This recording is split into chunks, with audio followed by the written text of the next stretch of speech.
All right, we are going to be reading Suki's Kimono.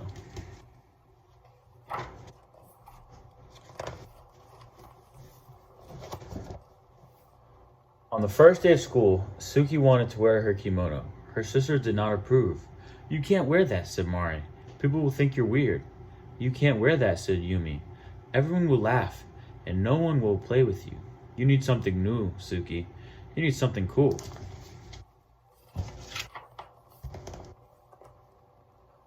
But Suki shook her head. She didn't care for new. She didn't care for cool. She wanted to wear her favorite thing, and her favorite thing was her kimono. Suki's abachan had given her the kimono. The first time Suki wore it, her abachan took her to a street festival, where they slurped bowls of slippery cold somen noodles and shared a cone of crunchy shaved ice topped with a sweet red bean sauce.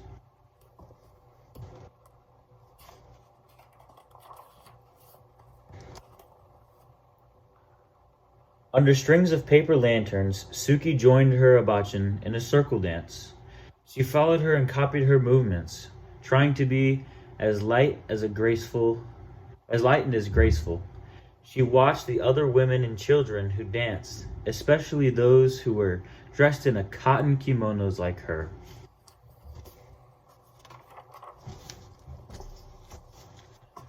Later, Suki sat so close to the stage that when taiko drummers performed the bum bum bum, she felt like she'd swallowed a ball of thunder, and her whole insides quaked and quivered. Before they left the festival, Suki and her abachan stopped at a souvenir stand.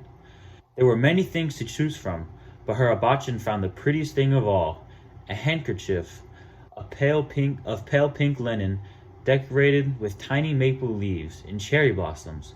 When she gave it to Suki, she said, "This will help you remember our day."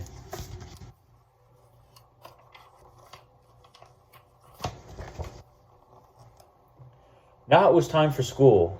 Mother checked Suki's obi one last time and took a picture of Mari, Yumi, and Suki together by the front steps. Then, as she watched the three sisters made their way down the block to their school, Mari and Yumi stayed several paces ahead of Suki and pretended they didn't know her.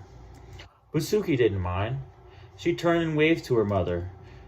Before she clip-clopped along in her shiny red gaita, feeling very pleased in her fan-patterned blue kimono.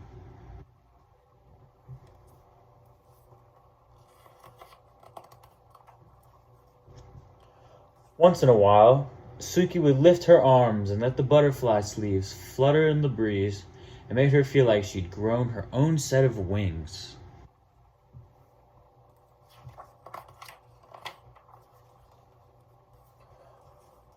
When they reached the school, Mari and Yumi hurried across the yard to a group of their friends. Suki stopped and looked around. Some of the children turned and stared at her, and others giggled and pointed at her kimono. But Suki ignored them. She took a seat on a swing to wait for the bell. A girl dressed in overalls just like a pair Suki had at home sat on the swing beside her. "Hi, Suki," said the girl. "Hi, Penny," said Suki.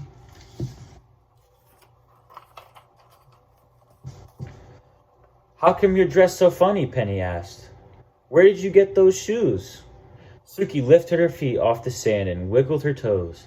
"I'm not dressed funny," she said. "My grandma gave me these shoes." Suki started pumping her legs.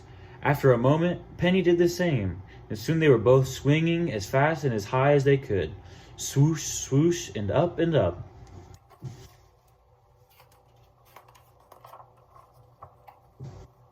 When the bell rang, Suki and Penny jumped off their swings and ran to the gym for the first day assembly. Once they were finally taken to their new classroom, Suki chose a desk near the window. Penny chose a desk next to Suki. As they waited for everyone to find a seat, two boys in front of Suki turned and snickered behind their hands. One of the boys reached over and snatched at Suki's sleeve. "Look at this," he said. "She's a bat."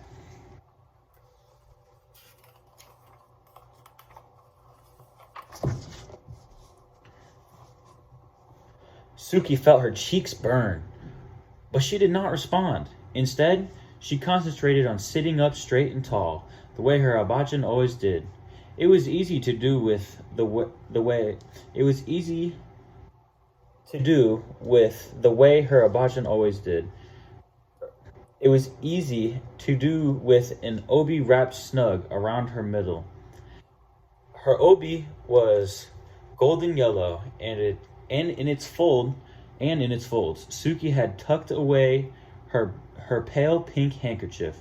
"Welcome to the first grade," said the teacher. "My name is Miss Paggio." She smiled. "Let's introduce ourselves and tell everyone what we did this summer." When it was her turn to speak, Suki stood up and told the teacher her name. "Hello, Suki," said Miss Paggio. "What did you do this summer?" "My grandma visited us," she said, straightening her sleeves. "She brought me my kimono and my geda." Suki raised her foot to show the teacher her wooden clog.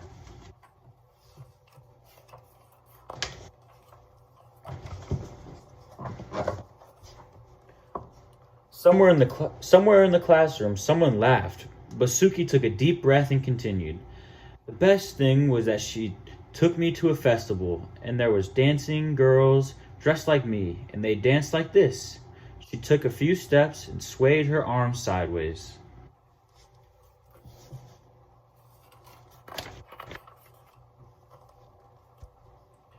She remembered how it felt to dance barefoot in the open air on fresh-cut grass that tickled her toes. "Look, now she's dancing," someone said, but Suki didn't hear. She hummed the music she remembered hearing at the festival. When Suki couldn't remember the next step, she made it up just to keep on dancing. 1, 2, 1, 2, 1, 2, stop. She tried to picture the other dancers, how they moved forward in the circle with the rhythm of the music, how they stomped their feet first right, then left, swung their arms first up, then down, how they stepped back, and then clapped.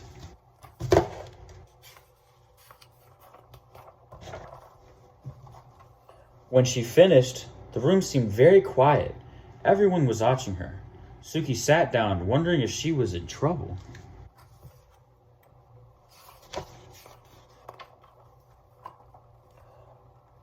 But Miss Paggio said, "That was wonderful, Suki," and she started to clap. Then so did Penny, and after a moment, so did the entire class.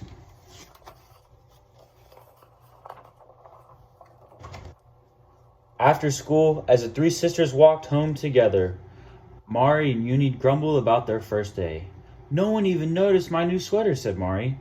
"No one even noticed my cool shoes," said Yumi. But Suki just smiled. As she clip-clopped along behind them, Suki pulled out the pale pink handkerchief from her obi and held it up over her head to catch the wind. And in her blue cotton kimono and in her shiny red geda, Suki danced all the way home. The end.